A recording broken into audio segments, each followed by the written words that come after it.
Enquête ce soir sur un phénomène qui prend de plus en plus d'ampleur sur Internet. Des centaines de photos modifiées circulent sur la toile et sont parfois vues par des millions de personnes qui ignorent le détournement. Quelles photos sont concernées? Qui sont ceux qui les diffusent? Les manipulateurs du net. Grand angle reportage, Thibaut Dupont avec Sophie Herbet et Myriam Alma. C'est une photo qui a fait le tour du net. Des policiers braqués par deux jeunes en scooter. Tout a l'air vrai. L'arme, la voiture, l'uniforme.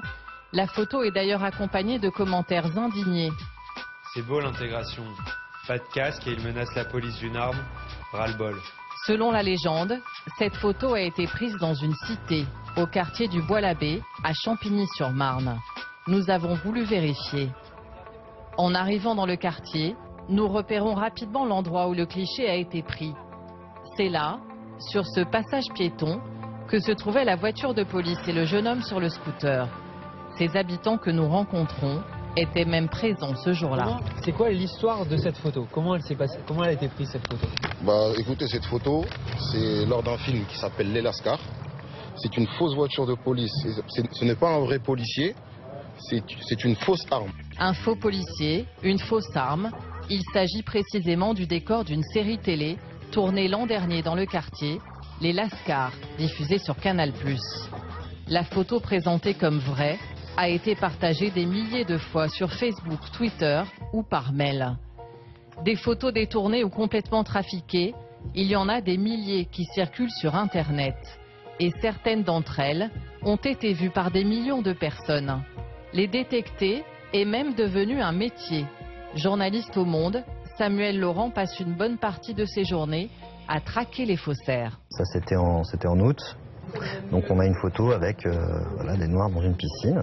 Il nous dit que c'est une piscine de Créteil. Et il nous précise bien, ceci n'est pas une manipulation.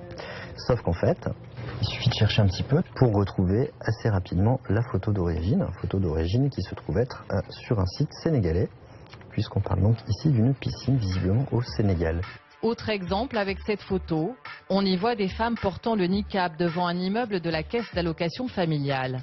Avec l'image, une légende, l'immigration est une chance pour la France. Le tweet a été partagé par des centaines d'internautes. En réalité, il s'agit d'une photo prise en Angleterre, comme l'indique ce logo du métro londonien. Le panneau caisse d'allocation familiale a été ajouté à l'aide d'un logiciel. Dès qu'il y a des émeutes en banlieue, dès qu'il y a des choses comme ça, on va avoir un mélange de vraies photos, de fausses images, d'images qui ont plusieurs années. Donc c'est essentiellement cette thématique-là qui est l'immigration, qui est un peu leur cœur de métier, entre guillemets.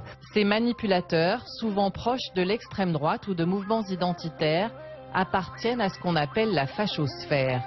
Des profils sans réelles identités, mais certains ne se cachent pas.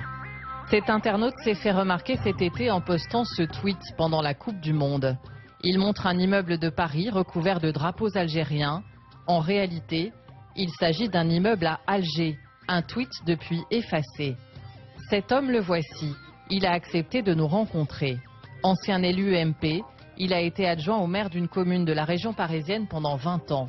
Aujourd'hui, il utilise Internet comme principale tribune pour propager ses idées. On fait de la réinformation, c'est-à-dire qu'on informe sur des choses qui se sont passées réellement et que la presse classique n'a pas osé montrer. Nous montrons à Franck Guyot cette photo qu'il a postée. On y voit un bus bondé qui roule les portes ouvertes. Il indique que la scène se passe à Paris. La photo vient en fait du Maroc. Oui, c'était pour provoquer effectivement un peu la ministre sur les transports gratuits à Paris. Mais c'est pas à Paris. Il faut provoquer. Oui, non, c'est pas à Paris. Il a donc détourné volontairement cette photo et celle-là, il a choisi de ne pas la retirer. Oui, je la laisse. Peu importe. Je la laisse, parce que je ne vais pas toutes les retirer. Je veux dire, à un moment donné, il faut assumer ses tweets. Voilà, bon. Mais si ça passe au travers... Ça passe au travers, on la laisse, oui. Nous lui montrons une autre de ces photos. Postée au mois d'août, on y voit une file de personnes toutes de couleur avec des caddies remplis d'écrans plasma. Franck Guyot a voulu illustrer le détournement de l'allocation de rentrée scolaire. Problème, l'image d'origine date en fait de 2009 et représente les soldes dans un supermarché en Martinique.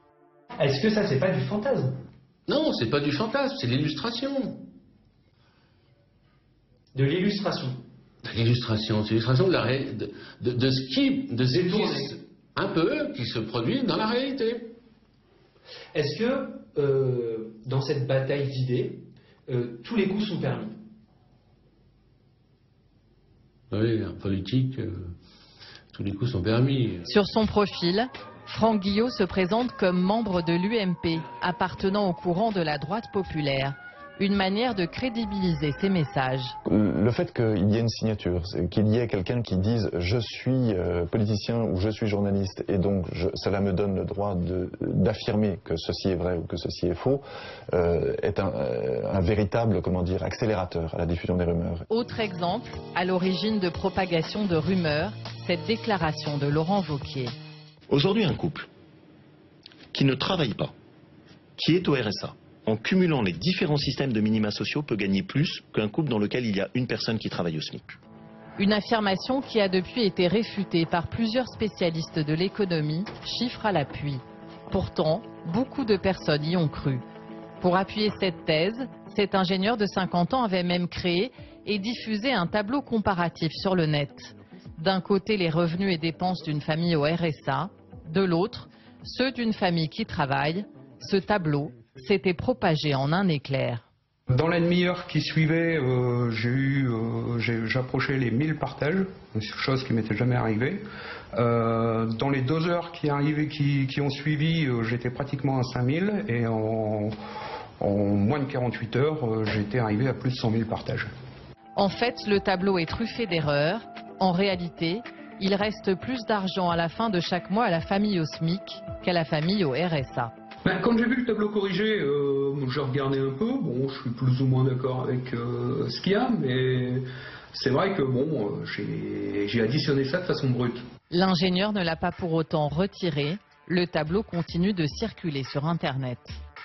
Mais le champion de la désinformation reste Thierry Meyssan, l'homme qui a écrit un livre qui remet en cause le 11 septembre, un best-seller traduit dans 28 langues. Cet été, il a encore frappé. Pour faire croire que les États-Unis sont complices de l'État islamique, il poste cette photo. On y voit un homme désigné comme al-Baghdadi, le chef de l'État islamique, en compagnie du sénateur américain John McCain. Sur cette radio francophone, il s'explique. Ceci est désormais prouvé d'une manière certaine, puisque nous avons des photographies montrant M. al-Baghdadi. Il recevait à Idlib le sénateur John McCain. La photo existe.